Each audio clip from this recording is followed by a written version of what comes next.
തിരുവനന്തപുരം മാമഴഞ്ചാൽ തോട്ടിൽ കാണാതായ ശുചീകരണ തൊഴിലാളിക്കായി തെരച്ചിൽ തുടരുന്നു. രക്ഷാപ്രവർത്തനത്തിന് വെല്ലുവിളിയായി ടൺ കണക്കിന് മാലിന്യം. മാരായമുട്ടം സ്വദേശി ജോയിയെ കാണാതായിട്ട് 3 മണിക്കൂർ പിന്നിട്ടു. രക്ഷാപ്രവർത്തനം ദുഷ്കരം.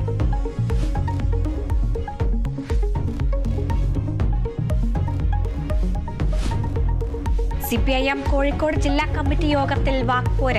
പ്രമോദ് കോട്ടൂളിയുടെ റിയൽ എസ്റ്റേറ്റ് ബന്ധങ്ങളെ ചൊല്ലി വാക്ക് തർക്കം. ടൗൺ ഏരിയ കമ്മിറ്റി അംഗങ്ങളെ വിളിച്ചുവരുത്തി വിശദീകരണം തേടി.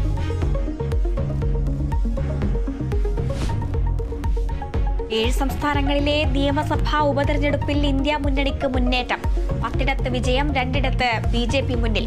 കോൺഗ്രസ് ചെയ്ത അതേ തെറ്റുകൾ ആവർത്തിച്ചാൽ BJP ഭരണത്തിൽ നിന്നും പുറത്താകുമെന്ന് നിതിൻ ഗഡ്കരി. CPI ദേശീയ സെക്രട്ടേറിയറ്റിലേക്ക് പ്രകാശ് ബാബുവിനെ തഴഞ്ഞ സംസ്ഥാന നേതൃത്വം. കാനം രാജേന്ദ്രന്റെ ഒഴിവിൽ കേരള ഘടകം മാനി രാജിയെ നിർദ്ദേശിച്ചു.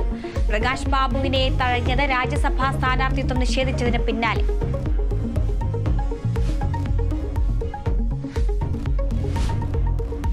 എറണാകുളം പറവൂരിൽ ഭാര്യയെ കഴുത്തറുത്ത് കൊന്ന ശേഷം ഭർത്താവ് ജീവനൊടുക്കിയത് കൈതാരം സ്വദേശി വിദ്യാധരൻ. കൊല്ലപ്പെട്ടത് ഭാര്യ വനജ. കൊലപാതക കാരണം കുടുംബത്തർക്കമെന്ന് സൂചന. കാസർഗോഡ് കാർ വൈദ്യുതി തൂണിലിടിച്ച് യുവാവ് മരിച്ചത് KSB ഉദ്യോഗസ്ഥരുടെ അനാസ്ഥ മൂലമെന്ന ആരോപണം. വൈദ്യുതി പ്രവാഹം ഉണ്ടായപ്പോൾ ഓഫീസിലേക്ക് വിളിച്ചിട്ട് ഫോൺ എടുത്തില്ലെന്ന് നാട്ടുകാർ. ബദിയടുക്കയിൽ മരിച്ചത് വിലക്കപ്പെട്ട സ്വദേശി കലന്തർ ഷമ്മാസ്.